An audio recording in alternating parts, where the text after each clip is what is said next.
النبي صلى الله عليه وآله وسلم قال والله لا يؤمن والله لا يؤمن والله لا يؤمن قيل ومن ابو شریح الخزائی رحم اللہ فرمائی نبی کریم صلی اللہ علیہ وسلم فرمائل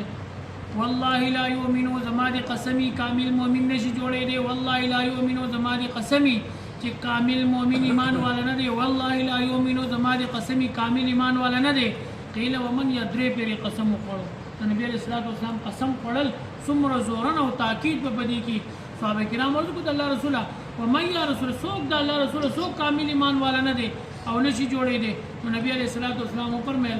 الذي لا يأمن جاره وبائقه داغه گاونډي داغه د تکلیف نه په امن کې نشي یا داغه گاونډي داغه د شرارتونو او داغه د اپتونو نه پیر کی گاونډي نن سبا د یو گاونډي نه بل گاونډي ته ډیر زیات تکلیف او څوک دا با کوم نه کوي مې د خپل کور استغفار کور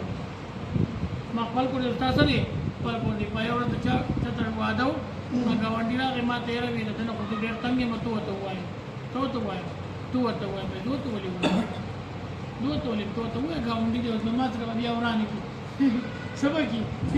لکه چې موږ هم نه ډېر کامل ایمان خو موږ هم نه لري کنه موږ هم د ګنا نه چې قدم واړو هغه ته ولکه سمشه هغه سړی ته ولاړی او چا ته جوای غال ته ولاړی قاری سي ته سمشه قاری سي دا کار دي شي کوا مخامخ دا د علماء خپل یورپ د حکیم سے ډېر روبو تاسو لیدل یو کنه حکیم سے چې بچا غلط کار کو دا کار دی غلط دی موږ بچا ته چټي ویل کوي چې تو مشروط راغلی دا نه بیکار کوي نو خلک دې سنوي ته په مشروط راغلی نو دا گاونډي ته تکلیف رسول دا ډېر ظلم دی او په دې زمانہ کې معاشره کې گاونډي د گاونډي نه ډېر تنګ دي څوک د چا د دیوال نه تنګ دي څوک د چا د ټکول نه تنګ دي څوک د چا د اوبو نه تنګ دي څوک د چا د نالۍ نه تنګ دي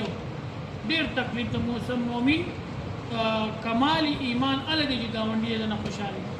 او حضرت حسن رضی الله تعالی عنہ د نبی علیہ الصلوۃ والسلام نو سي داغه په باره کې راځي چې داغه کور خطه و دا بر یو يهودي او عیسائی او څوک داغه کور برو نو داغه د کور چرته د باتروم پیپ یا څه شی خوري شی او هغه ګندګي بټوله حضرت حسین یا حسن غالبا داغه کمرې ته راځي یو ورځ هغه دا گاونډي هغه کور والا چرته راغله چې په غم خاده کې براغلی و چې کتلې دی چې دا کمره کې دومره بدبوئی او تاسو وخت څنګه تیروي دوه هغه اول خو د سنوي خو ډېر اصرار یو کوو چې دا تاسو دا پیپ د قشن غوري دي او د دې راځي او د دې چل کیږي نو هغه پتر خپل خاوند ته وی چې هغه کوم په عذاب کې کړی دي